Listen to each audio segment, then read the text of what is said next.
जयकारा लगाएंगे। बोलो मां वैष्णो दरबार की। व्यासपीठ पर उपस्थित सम्मानित आदरणीय विजय शास्त्री जी, जिनके कंठ पर सरस्वती विराजमान है, सुनकर के ऐसे लगा जैसे स्वयं व्यास जी यहां पर अपना उपदेश दे रहे हैं। और मेरे साथ उपस्थित पूनम माता जी, वो कोई परिचय की मोहताज नहीं है, सब उनको आप सब लोग रोजाना मिलते हैं, उनका आशीर्वाद लेते हैं। मेरे बगल में उपस्थित धर्माचार्य डॉक्टर अलका शर्मा जी, जो बहुत अच्छी ज्योतिषी भी है और अभी तो इनका बहुत ज्यादा नाम भी हो चुका है। और मेरे सामने उपस्थित सभी बहनों और भाइयों,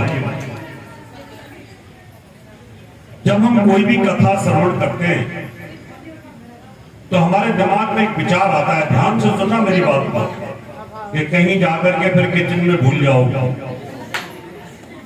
क्योंकि यहां जब तक जितनी देर रहते हैं उतनी देर तो याददाश्त रहती है, और उसके बाद घर में उलझते ही सब भूल जाते हैं। और आप जो दान करते हो वो दान कहीं आपको लगता है आपने यहां दान दिया, मंदिर में दान दिया, व्यास जी को दान दिया, किसी ब्राह्मण को दान दिया, क्या वो कहीं लगता है? और जो आप रोजाना यहां सुनते हो कथा, इस कथा का आपको आनंद कहां मिलता है? इस विषय पे एक छोटी सी कहानी मैं आपको सुनाऊंगा और अपनी बात आगे रखूंगा धर्म के संबंध में। सबसे बड़ी बात है कि आप जब धर्म को मानते हो तो कभी किसी के बारे में बुरा मत सोचो, बंद कमरे में भी बुरा मत सोचो। अब मैं इसके कुछ तथ्य आपको बताता हूं कि आपने सुना होगा दीवारों के भी कान होते हैं। आप बंद कमरे में अगर ये सोचो कि इसका बुरा हो जाए, बुरा हो जाए, बुरा हो जाए, तो आपकी आवाज ये अंतरिक्ष में जाती है, और जो आप सोचते हो ना, ये भगवान के यहां से सोच आती है। जब आप कोई चीज सोचते हो तो भगवान के यहां से सोच आती है। आपने बुरा सोचा तो भगवान के शब्दकोश से आएगा, और आपने अच्छा सोचा तो भी भगवान के शब्दकोश से आएगा। आपके दिमाग के अंदर वो सब चीजें लगी हुई हैं, जैसे कि मोबाइल सेट के अंदर लगी होती है। मोबाइल में आपने किसी को गाली गलौज दी, वो भी सेव हो जाता है, और आपने भजन सुने, कथा सुनी, वो भी आपके दिमाग में सेव हो जाता है। इसलिए कभी किसी का बुरा मत सोचना। पूरी जिंदगी अगर अच्छा सोचोगे तो आपका यहाँ पर चित्त है, चित्त और चित्त होता क्या है? जैसे कार्ड लगता है ना, मेमोरी कार्ड मोबाइल में, वो मेमोरी कार्ड होता है। जितनी जिंदगी भर चीजें आप अच्छी अच्छी करोगे, सब यहां पर संचित होती चली जाएंगी, और बुरा करोगे वो भी संचित होते चली जाएंगी। मृत्यु के बाद जब हमारी आत्मा अंतरिक्ष में जाती है, धर्मराज के पास जब फैसला होता है, 12 दिन के भीतर भीतर फैसला होता है। 6 दिन यम नाम की वायु और 6 दिन इंद्र नाम की वायु इसमें फैसला करती है। तराजू लेकर के आपकी उस चिप को निकाल लेते हैं, निकाल करके कंप्यूटर में भगवान के में देखते हैं कि देखो भाई अलका जी के कितने पुण्य थे और कितने पाप थे। अगर पुण्य का पलड़ा भारी है तो दोबारा इसी प्रकार से ऐसे जन्म लेंगी जैसे पूनम माता जी ने ले। अपना पूरा जीवन इन्होंने एक धर्म के लिए समर्पण कर दिया। आप उसी प्रकार से जन्म लेंगे जैसे कि हमारे शास्त्री जी ने, विजय शास्त्री जी की दिव्य आत्मा ने जन्म लिया। और अगर आपने बुरा किया होगा तो फिर आपका जन्म पता है कैसा मिलेगा? ललिता पवार का नाम सुना, फिल्मी हीरोइन का? राखी सावंत का तो सुना होगा, झगड़ा कलेश करने वाली। तो आपको इस प्रकार के जन्म मिलेंगे कि तो आप जिंदगी भर झगड़ा करते रहो। इसलिए हमारे शास्त्रों में कहा है कि पुण्य की जड़ हरि। आप जो ये पुण्य करते हो ना, इसकी जो जड़ होती है वो हरि होती है। अब हरि कैसे होती है आप भी जानना चाहोगे कि हम जो पुण्य कर रहे हैं कि यहां पर हमारे व्यास गद्दी पर बैठे विजय शास्त्री जी ने आपको बताया होगा कि पुण्य की जड़ हरि कैसे होती है। मैं इस कहानी को सुनाऊंगा और दिमाग में इसको सेव कर लेना और फिर देखना कि आपके आनंद ही आनंद जिंदगी में आएगा। एक राजा थे धर्मवीर। उनका नाम धर्मवीर इसलिए पड़ा कि उन्होंने बहुत धर्म किया। अब बहुत ज्यादा धर्म करने से भी इंद्र देवता का सिंहासन हिलने लग जाता है। वो भी टेंशन में आ जाते हैं कि इतना धर्म कर रहे हैं, तो कहीं ना कहीं उनको बेचैनी होती है। राजा धर्मवीर सबको दान देते थे, सबको भंडारा कराते थे। उनके राज परिवार में कोई भूखा नहीं सोता था। और वो पूछते रहते थे कि भाई कोई भूखा तो नहीं है। तो उसी परिवार, उसके राज में एक परिवार था गरीब ब्राह्मण। वो पढ़े लिखे नहीं थे, उनको बड़ी तकलीफ थी। उनकी बेटी पढ़ती थी। उन्होंने कहा पिताजी मेरी फीस के लिए पैसे नहीं है, आप भी राजा के पास चले जाया करो, आप भी जाकर के राजा से दान ले लिया करो, मेरी फीस का गुजारा हो जाएगा, मेरे कपड़ों का गुजारा हो जाएगा, मैं पढ़ लिख जाऊंगी, जॉब कर लूंगी तो कोई दिक्कत नहीं है। उन्होंने कहा बेटा मेरे पास मैले कुचैले कपड़े हैं, मैं राजा के पास जाके क्या सुनाऊंगा? वहां तो बड़े बड़े शास्त्री आते हैं, आचार्य आते हैं, वो तो बड़े बड़े मंत्र सुनाते हैं और उन मंत्रों के मुकाबले में तो कुछ नहीं। उन्होंने कहा आप जाओ, जब आपका नंबर आए और राजा ये पूछे कि भाई कुछ सुनाओ तो आप बोल देना पुण्य की जड़ हरि। आप बोलना पुण्य की जड़ हरि। उन्होंने बेटी की बात मान ली क्योंकि बेटी बड़ी विद्वान थी। अब कपड़े धो के दे दिए, वो चले गए सभा में, सबसे पीछे जाके बैठ गए। सबका नंबर आ गया कि आप सुनाओ आप सुनाओ। सबने मंत्र सुनाए, वेद मंत्र सुनाए। वेद मंत्र सुनते सुनते सुनते अंत में उनका नंबर आ गया। अब डरते डरते से गए। उन्होंने कहा ब्राह्मण देव आप भी कुछ सुनाइए। उन्होंने कहा राजा साहब पुण्य की जड़ हरि। राजा के कानों में नई बात आई, वो तो रोज वेद मंत्र सुनते थे। उन्होंने कहा ये बात जो सुनाई है ना ये बड़ी अच्छी है। अब बाकी के जो ब्राह्मण थे उनको दक्षिणा मिलती थी 2 रुपए, 2 असरफी। नई बात सुनी राजा ने कि भाई इस ब्राह्मण को 4 असरफी दो। क्या आज हमने नई बात सुनी।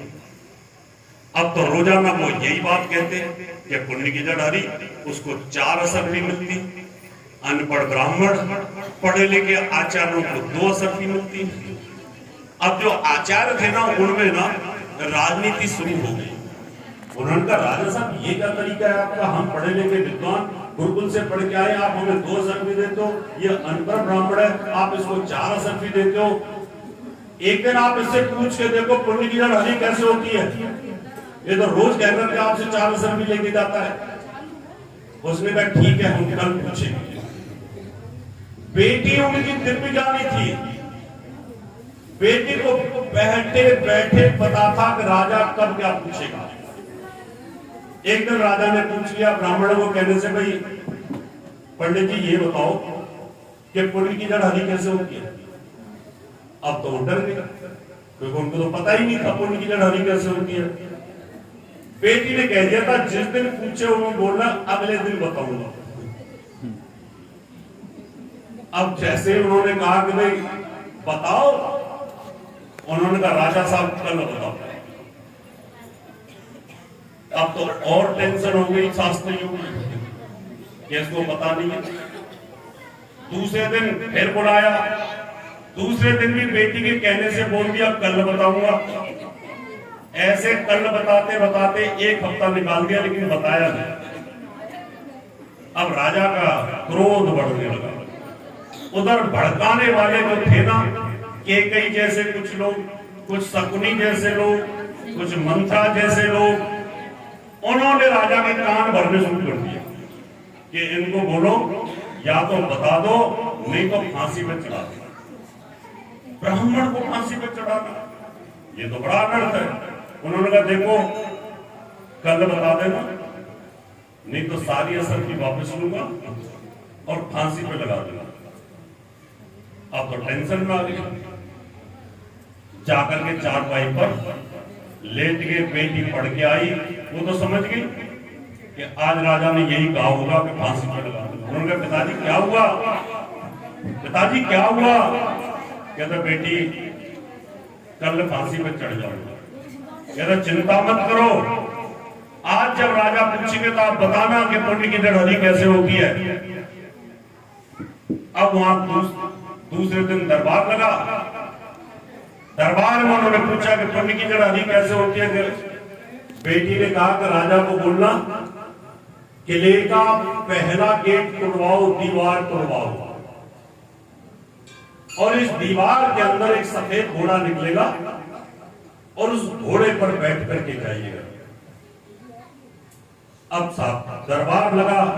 राजा साहब ने कहा बताओ पुण्य की लड़ाई कैसे होती है। ब्राह्मण साहब ने कहा कि आप दीवार तोड़वाइए, उस दीवार के अंदर एक सफेद घोड़ा निकलेगा, उस पर आप बैठिए।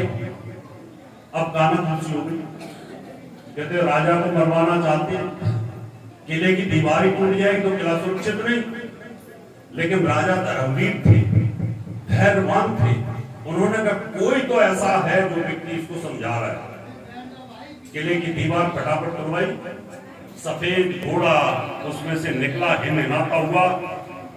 राजा उस पर बैठे और घोड़ा आसमान से बात करता हुआ सीधा हिमालय पर्वत की तरफ दौड़ जाता है। और वहां 7 ऋषि तपस्या कर रहे थे राजा धर्मवीर के दर्शन करने के लिए कि एक राजा इतना ज्ञानी, इतना तपस्वी कि उसके तप और दान की वजह से कि हम उसके दर्शन करना चाहते हैं।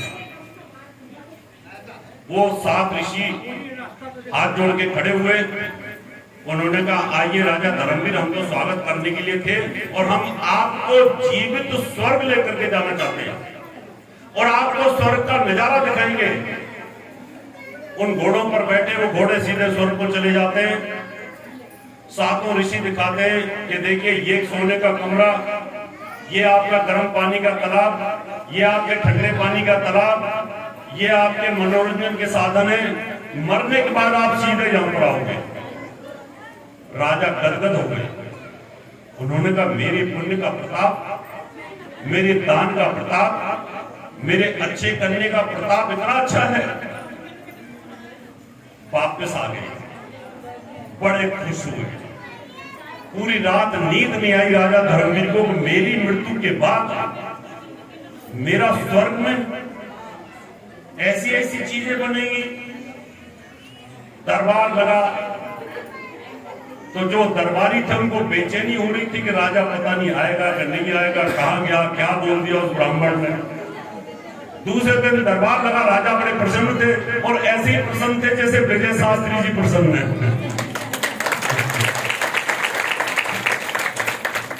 उसके बाद दरबार लगा तो उनको टेंशन हो रही थी। राजा बड़ा खुश, सबने का मंत्र सुनाए। उस ब्राह्मण ने कहा पुण्य की जड़हरी। राजा साहब बोले पुण्य की जड़हरी होती है, आज से 100 असर भी दी जाए इस ब्राह्मण को रोजाना। उसके बाद 100 असर की रोजाना मिलनी शुरू हो गई। अब तो और टेंशन हो गई कि भी ऐसा राजा क्या बता के आ गया, देख के आ गया जो स्वसर्फी दे रहे। उसके बाद देखिए चुगलखोरों की कमी होती नहीं, ना स्वर्ग में है ना यहां पर है, ना राजा के पास है ना घर में है। चुगलखोरों ने ये कहना शुरू कर दिया कि इस ब्राह्मण को कुछ नहीं आता, इसकी बेटी है जो कन्या है वो बहुत विद्वान है, अगर वो आपके घर में शादी होकर रानी बन जाए तो आपके घर तो यहां पर जीते जी यहीं पे स्वर्ग बन जाएगा। राजा की बुद्धि में आ गया, बात तो ठीक है। राजा जाते हैं, ब्राह्मण को बुलाते हैं कि भाई देखिए हम आपके घर जाना चाहते हैं। क्योंकि मेरी तो वह छोटी सी झोपड़ी है, राजा झोपड़ी में क्या करेगा? बोला नहीं, हम आपके झोपड़ी पर ही आएंगे। राजा धर्मवीर अपने पूरे घोड़े और सेना के साथ ब्राह्मण की झोपड़ी पे जाते हैं। कन्या पढ़ के आती है, कन्या प्रणाम करती है, पानी पिलाती है और ब्राह्मण के सामने राजा अपनी अर्जी रखते हैं कि हम आपकी कन्या से शादी करना चाहते हैं। ये बड़ी विद्वान है, इसके कहने से हम ये देख करके आगे कि पुण्य की जड़ हरी कैसे होती है। अब तो बहुत टेंशन में आ गए ब्राह्मण। उन्होंने कहा देखो मैं तो एक गरीब और आप कहां राजा धर्मवीर, ये तो मेरी बेटी ही बता सकती। बेटी से पूछा कि हम आपसे शादी करना चाहते हैं, महलों की रानी बनाना चाहते हैं। जिस दिन से राजा के दिमाग में ये बात आई ना, उस दिन से उसके चित्त के अंदर बुरी बुरी बातें इकट्ठी होनी शुरू हो गई और शरीर के अंदर जहर बनना शुरू हो गया। लड़की बड़ी दिव्य ज्ञानी थी, उसने कहा राजा साहब मेरी 3 शर्तें, रानी बनने के लिए तैयार हूं। बोला क्या? कहता किले की पीछे वाली दीवार तोड़वानी पहली शर्त। कहता ठीक है अभी तोड़वाता हूं। जेसीबी मंगाई, क्योंकि बहुत जल्दी हो रही थी ना शादी करने की, तोड़वा दी। उसने कहा इसमें एक काला घोड़ा निकलेगा, उस काले घोड़े पे बैठना और जब ये घोड़ा वापस आ जाए तब मैं आपसे शादी करूंगा। फटाफट तुड़वाया। उसने सोचा कि कहीं और बड़े स्वर्ग में जाना होगा। काले घोड़े पे बैठा, घोड़ा उसको बैठने ना दे राजा को, ही जैसे तैसे करके उसके ऊपर राजा बैठ गया। वो घोड़ा सीधा उन ऋषियों के पास पहुंच गया। ऋषि आंख बंद करके तपस्या कर रहे थे। राजा ने सोचा दोबारा से ऐसी फूलमाला मेरे गले में डालेंगे। वो ऋषि जगने के लिए तैयार नहीं थे, ध्यान में मग्न थे। जैसे तैसे राजा वहां से उतरा, उनको जगाया कि जगो ऋषि में राजा धर्मवीर। वो जगने के लिए तैयार नहीं। जब वो जगे तो उन्होंने कहा अरे दुष्ट, तुमने हमारी साधना भ्रष्ट कर दी, क्या चाहते हो बताइए। कहता मुझे एक बार वहीं लेके चलो जहां पहले लेके गए थे। उनका हम नहीं जा सकते। बोले चलो। सारे चले जाते हैं, उसी स्वर्ग में जाते हैं। राजा के जो महल बन रहा था सोने का, उस पर हथौड़े लग रहे थे, उसको तोड़ रहे थे। उनसे पूछा मिस्त्रियों से भाई ये क्या कर रहे हो? कहता राजा धर्मवीर की बुद्धि भ्रष्ट हो गई है, अब सोने के महल हटा करके अब उसके नर्क का रास्ता बन रहा है।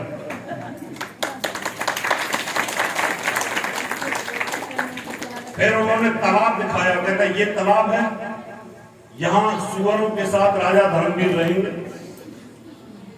कहता ये यहां पर खाना गिद्धों के साथ खाएंगे। राजा धर्मवीर को पसीना आ गया, हार्ट अटैक होने को हो गया। उन्होंने कहा मुझे माफ करो और मुझे वापस ले जाओ। और ऋषि उनको वापस लेके आते हैं। वो ऋषियों के साथ एक सत्संग करते हैं। उन्होंने कहा सप्त ऋषियों मुझे ये बताओ, एक समय ऐसा था कि आप मुझे मालाओं के साथ वहां लेके गए और मेरे सोने के महल बन रहे थे, और इतनी देर में ऐसा क्या हो गया कि ये सोने के महल ध्वस्त हो रहे हैं और मेरे लिए कीचड़ और ये कच्चे पक्के जो हल्के फुल्के मकान बन रहे हैं। उन ऋषियों ने कहा कि बेटा धर्मवीर, तेरे मन में जो पाप आ गया था ना उस कन्या के प्रति, उस पाप ने इतना बड़ा रूप ले लिया कि तेरी पूरी जिंदगी के जो पुण्य फल थे वो सारे समाप्त होने शुरू हो गए। उन्होंने कहा इसका रास्ता क्या है कि दोबारा से मैं वहीं पहुंच जाऊंगा। उन्होंने कहा जा उस कन्या के चरणों में जाकर के पड़ जा, माफी मांग ले और उसको अपने राजमहल में तो लेके आ, लेकिन बेटी के रूप में लेके आ और उसके पीले हाथ कर कन्यादान कर। राजा गया, माफी मांगी और उसके बाद उसके पीले हाथ किए। तो आप जो यहां पर पुण्य करते हो, जो आप यहाँ पे दान देते हो,